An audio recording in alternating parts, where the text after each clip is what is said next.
नमस्कार दोस्तों। आज की कहानी में हम रक्षाबंधन के इतिहास एवं उससे जुड़ी हुई कहानियों के बारे में जानेंगे, जिसके बारे में अनादिकाल से कई कथाएं चली आ रही हैं। ये त्यौहार श्रावणी उत्सव के नाम से भी जाना जाता है और हर साल श्रावण मास की पूर्णिमा के दिन ही इस त्यौहार को मनाया जाता है एवं इसका जिक्र हमारे धर्म ग्रंथों में भी किया गया है। इस दिन बहनें अपने भाई की कलाई पर राखी बांधकर उनके दीर्घायु होने की कामना करती हैं और भाई अपनी बहन की आजीवन रक्षा करने की शपथ लेता है। इस त्यौहार की शुरुआत कहाँ से हुई, राखी बांधने की परंपरा कब शुरू हुई, इसके ऊपर अनेक रोचक कथाएं लिखी गई हैं। वैसे तो रक्षाबंधन के त्यौहार के साथ कई कहानियां जुड़ी हुई हैं, लेकिन यहाँ पर हम रक्षाबंधन की प्रचलित कथा के बारे में बात करेंगे, जो कि रक्षाबंधन के व्रत के दिन सुनी जाती है। तो आइए जानते हैं रक्षाबंधन की कहानी के बारे में। जब भगवान विष्णु बामन रूप में राजा बलि के पास आए और भगवान ने राजा बलि से 3 पग धरती की मांग की, तब भगवान ने 2 ही पग में संपूर्ण पृथ्वी और आकाश को नाप लिया।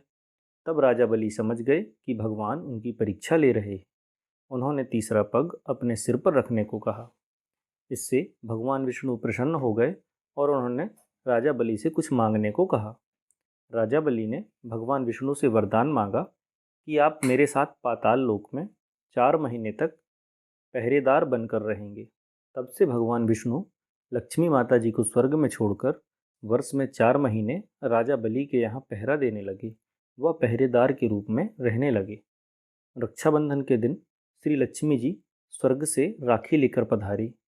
लक्ष्मी जी ने राजा बलि को अपना भाई बनाकर राखी बांधी, साथ ही भतीजों और भाभी को भी राखी बांधी। जब रानी हीरे मोती का थाल लेकर आईं, तो श्री लक्ष्मी जी ने कहा, भाभी, हीरे मोती तो घर में भी बहुत है। मैं तो यहाँ अपने पति भगवान श्री विष्णु जी को मुक्त करवाने आई हूँ। इस प्रकार श्री लक्ष्मी जी राजा बलि की बहन बनी और भगवान विष्णु को अपने साथ लेकर चली गईं। दोस्तों, यह थी रक्षाबंधन की कहानी। यहाँ पर हम जानेंगे एक और प्राचीन रक्षाबंधन की कहानी के बारे में। इसके पहले अगर आपको हमारी कहानी पसंद आ रही हो तो प्लीज़ हमारे चैनल को सब्सक्राइब करें और बेल आइकन को भी प्रेस कर दें, जिससे आने वाली कहानियों का नोटिफिकेशन आप तक पहुँच जाए। दोस्तों, अगली कहानी है द्रौपदी और भगवान श्री कृष्ण के बारे में। जब भगवान श्री कृष्ण शिशुपाल का वध कर रहे थे, तो उनके हाथ में चोट लग गई और उनके हाथ से खून बहने लगा। जब द्रौपदी ने यह देखा, तो उन्होंने तुरंत अपनी साड़ी से कपड़ा फाड़कर श्री कृष्ण भगवान की पट्टी कर दी। तब श्री कृष्ण ने इस तब श्री कृष्ण भगवान इस बंधन के ऋणी हो गए और जब दुशासन द्रौपदी का चीर हरण करने की कोशिश कर रहा था, तब श्री कृष्ण ने द्रौपदी की रक्षा की व उसकी लाज को बचाया। कहते हैं जिस दिन द्रौपदी ने भगवान श्री कृष्ण की कलाई पर अपने पल्लू से कपड़ा बांधा था, उस दिन श्रावण पूर्णिमा थी। तब से इसी दिन रक्षाबंधन का त्यौहार मनाया जाने लगा। दोस्तों, अगली कहानी है देवराज इंद्र और उनकी पत्नी इंद्राणी की।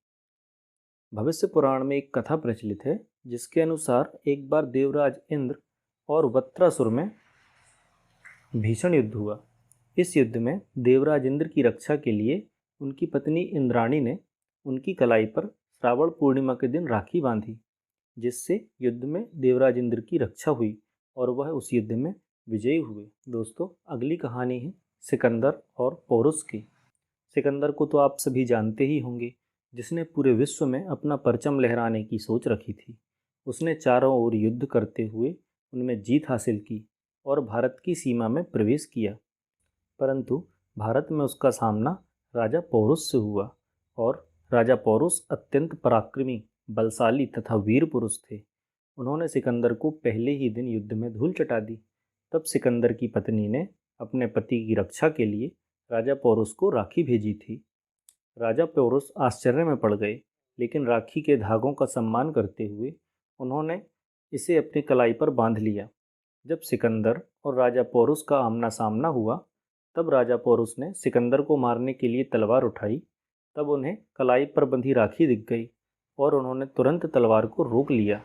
वह बंदी बना लिए गए। दूसरी ओर जब सिकंदर ने राजा पोरुस की कलाई पर अपनी पत्नी द्वारा भेजी गई राखी देखी तो उन्होंने भी अपना बड़ा दिल दिखाते हुए राजा पोरुस को मुक्त कर दिया और उनका राज्य लौटा दिया। तो दोस्तों, यह थी रक्षाबंधन की कहानी। हम आशा करते हैं कि आपको रक्षाबंधन की कहानी पसंद आई होगी। धन्यवाद।